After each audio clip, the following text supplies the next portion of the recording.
तो जो भी अभी तक की जो सुप्रीम कोर्ट की हियरिंग है उसमें जो भी बातें सामने आई हैं उनका कंक्लूजन क्या है, सारी बातों को डिस्कस कर लेते हैं इस वीडियो में। तो आपको बता देते हैं, सबसे पहले जो एओयू की रिपोर्ट है और बिहार पुलिस की रिपोर्ट है उस पर डिस्कशन किया गया। उसमें वन स्टेटमेंट पेपर लीक पर लिया गया कि 4 मई की रात को पेपर लीक हुआ था, और एक स्टेटमेंट था कि 5 की सुबह को लीक हुआ था। उस पर सबसे पहले जो है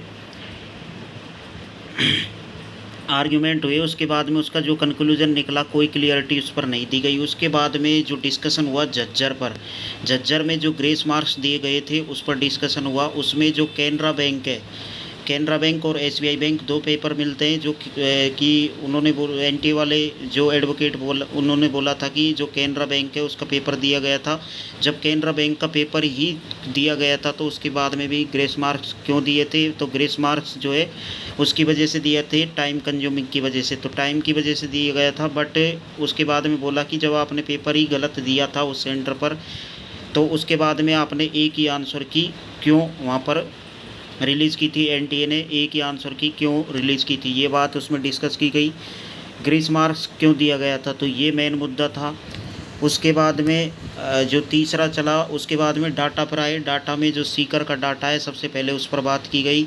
जो प्राइवेट स्कूल सेंटर बनाया था जिसमें 70% स्टूडेंट्स ने जो है अच्छे मार्क्स गेन किए, उस पर डिस्कशन किया गया था। और सीकर और कोटा की तुलना की गई थी। सीकर और कोटा में दोनों जगह बराबर स्टूडेंट्स अपीयर्ड हुए हैं क्वालिफाइड, फिर डिफरेंट इतना क्यों है, 70% स्टूडेंट क्वालिफाई क्यों कर गए और प्राइवेट सेंटर क्यों बनाया गया। उसके बाद में जो तमिलनाडु का सेंटर है उस पर डिस्कशन किया गया। भिवानी का सेंटर है, बिहार का सेंटर है, केरला का सेंटर है।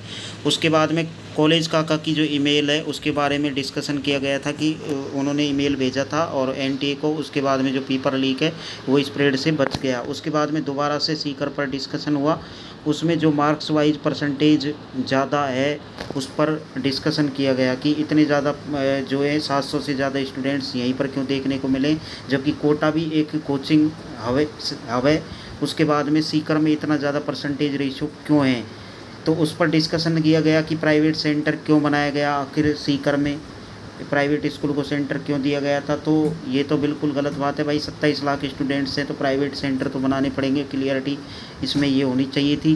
प्राइवेट स्कूल सेंटर पर बात हो गई। उसके बाद में जो सवाई माधोपुर वाला सेंटर है उसके बाद में रॉन्ग क्वेश्चन पेपर वहाँ पर दिया गया था और एफिडेविट दिया है, जैसे कि जो रीनीट कराने वाले जो पिटिशनर है पेपर लीक वाले उन्होंने। तो अभी तक जो है डिस्कशन सुप्रीम कोर्ट में किया गया है। इसके बाद में जो गोधरा गुजरात वाला सेंटर है उसके बारे में डिस्कशन हुआ कि वहाँ पर भी जो स्टूडेंट्स हैं उन्होंने ज़्यादा और सेंटर की तुलना में अच्छे मार्क्स गेन किए हैं, ज़्यादा क्वालिफाइड स्टूडेंट देखने को मिले। 650 से ज़्यादा स्टूडेंट्स, 70% स्टूडेंट हैं, इसके बारे में डिस्कशन किया गया। तो इसके बाद में जो सिस्टमेटिक फेलियर है उसके बारे में डिस्कशन हुआ। तो इसके बाद में जो सिस्टमेटिक फेलियर है उसके बारे में डिस्कशन हुआ। उसके बाद में जो पंजाब है, हरियाणा है और अदर इस स्टेट पर डिस्कशन हुआ। तो उन्होंने सुप्रीम कोर्ट के जो जज है उन्होंने बोला था आप डाटा मत बताइए, आप पेपर लीक के बारे में बताइए। तो पेपर लीक उन्होंने बोला था सिस्टमेटिक फेलियर।